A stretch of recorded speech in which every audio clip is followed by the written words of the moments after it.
Hello，大家好啊！红哥呢是在2016年的时候呢听说了比特币，那时候他刚进入到一个互联网创业商学院。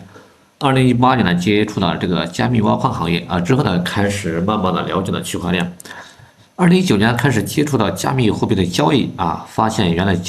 这个加密货币交易也可以赚钱啊。那一路走来呢参与过交易所的工作、自媒体二级市场等等的交易活跃期权空投等等，大家说得上来呢，基本上都参与过了。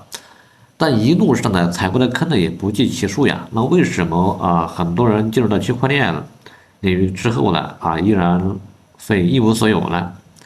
很多人说这个区块链这个钱呢就像这个大风刮来一样，但是依然没有这个很多人没有这个收获。那还没有关注红锅的呢，可以先点赞关注，我们接着往下看。首先第一点呢大部分人接触的这个区块链是假区块链它不是真正的区块链。那红哥早期呢也接触过很多的一些类似这个区块链的这个杀猪盘比如说 Plus Token 我知道呢，我身边呢有很多人投入了这个几万的、几十万的，最后呢血本无归的本来手上有几十个比特币或者几十个以太坊最后放进去之后呢什么也没有了。当然了，红哥呢也参与了一些类似杀猪盘。2019年呢红哥参与了一个恒星基金的一个项目。参与的原因呢，主要是项目方谈论的和这个官方的活动几乎是一致的我们在官方的这个各种官方的信息里面去看了，基本上也存在着的。不过最后呢，惨遭打脸了，发现是一个盘，也是一个杀猪盘那很多人呢也因此呢血亏。那之后呢，红哥呢便开始进入了交易所工作了。那第二种呢，就是这个 DeFi 挖矿DeFi 挖矿呢，其实呢让很多人实现了阶层的跨越早在2020年的时候呢，如果说你这个信息比较宽、比较流通的话呢，你可能接触这个啊 YFI 的话，那可能这个你可能获得这个阶层的跨越了因为这个 YFI 听说是涨了1万多倍最低的时候好像只有1块多钱，最高的是涨了接近3万美金了但之后呢，很多人也开始呢被各种资金盘的进行教育就是很多的一些打着这个挖矿的这种资金盘把这个所有人给割了一遍，收割了一遍又一遍，或者说有的时候可能被黑客呢给狠狠打脸了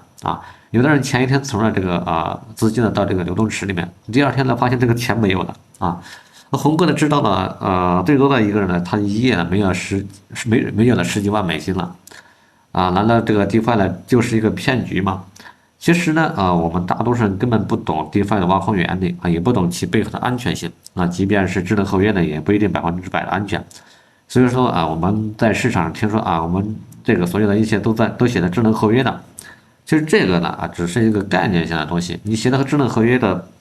写的智能合约又怎么样呢？该被盗还是要被盗，你这个资产该被转走还是要被转走。所以说呢尽量不要参与没有背景的 DeFi 这个挖矿的项目，特别是没有大机构参与的，哪怕对方说我们有某机构的审核，那些都没用的这个都不是为这个资产保驾护航的一个标准那么第三点的话呢，羊群效应，那很多人喜欢一夜暴富呀，所以总会在市场大热上跟风，盲目的投资。比如有的人听一个朋友说的这个要100倍，那个要1000倍最后呢前去楼空，一无所获。我知道的有很多的朋友就是这样子听着这个别人的一个鼓吹这投进去之后呢发现过几天没有了。那特别是市场上的一些魔音币疯狂拉盘之后呢，必然是一泻千里，从此可能一蹶不振。所以说呢，红哥呢一直在提倡呢要做这个正确的投资，要做价值投资这是有原因的那今天的分享呢就到这里了。那以上呢是个人的一些经历也有自己的这个所见所闻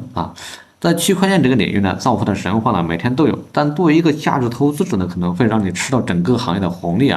否则有可能只是昙花一现我们有一句话叫做说，你靠运气赚的钱，可能会靠实力的去发出去